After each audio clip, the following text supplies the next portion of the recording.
I got 2 pages in the Sunday Star 5-6 years ago over an incident in the protection of my life, my home, my property. In that, I ended up going to the Midlands prison. But today now, when I meet the police and the people that were involved, they want to shake my hands and say to me, well done, you stood up, you changed the law. Very good. And what's your comments on what happened today, My Harry? comments on what happened today, I came here as a citizen having found Dr. Manning on the internet. And I came here with an open mind to look, listen and learn. During the trial, I found that the evidence that Mr. Manning was presenting was so watertight that if in this state the judge does not get something arranged by way of a tribunal of inquiry, an investigative body, or some set by the Dáil, I will then have to live in a covert country covered by a system that is not willing to have justice done.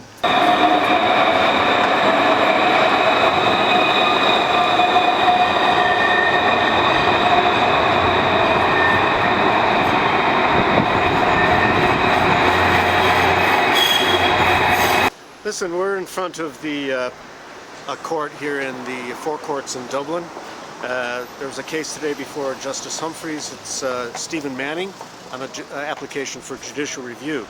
Now, the judge refused to allow the judicial review, but the hearing in some ways was very fair, and there was an ample opportunity to talk about various issues.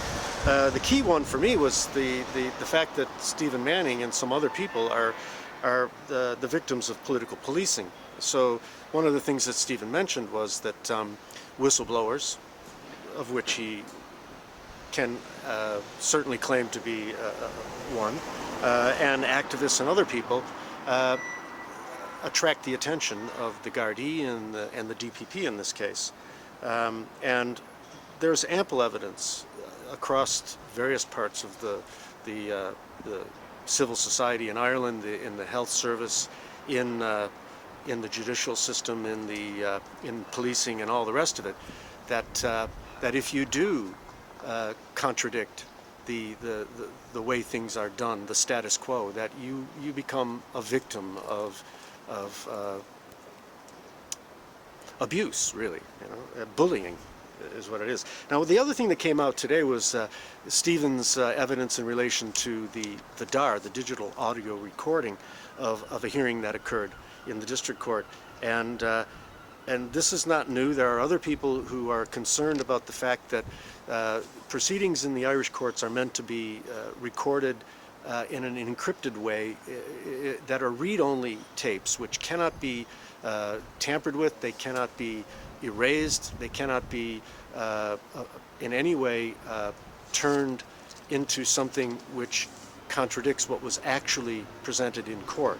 And Stephen's evidence seems to be telling, and if this is true, if what we have is a system where the courts are recording evidence and it's then manipulated and changed, and certain things are dropped and other things are added in, and it can be used to enforce political policing, it's really George Orwell's vision of the future. It's Orwellian. It's absolutely incompatible with the idea that people have access to justice, that people will get a fair hearing, that when you go into court, a judge can act in a way which is impartial, without fear or favor, or any of these other things. It really impugns the whole idea of justice before the law, and that would be my opinion. For me, the key to following up on what Stephen has done today is to find out how the digital audio recording system is managed, who's in charge of it, and how safe it is. And if it turns out that Stephen is right, then he's done a great service in bringing this to attention. In effect, he's a whistleblower relating to this particular recording system and this method of evidence. Thanks very much. My name is Tom Coughlin. I was in assisting today with Stephen Manning in the High Court before Justice Humphreys, and I must say that the manner in which Mr. Manning handled himself was, I'd say, somewhat akin to the senior counsel. He put up a very good debate with the justice, and handled himself, I think, with honour. Used language which I think hadn't been used before there, but has brought out the conception of abuse in the courts. I think it's been brought to a reality in the manner and the number of issues that were dealt with in that particular court. The issues need to be investigated.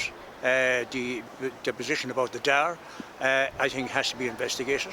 I do know that, and I have heard frequently of cases whereby judges who say something in court have the right to edit the DAR before it gets into the hands of those who seek the DAR. And therefore I think that is a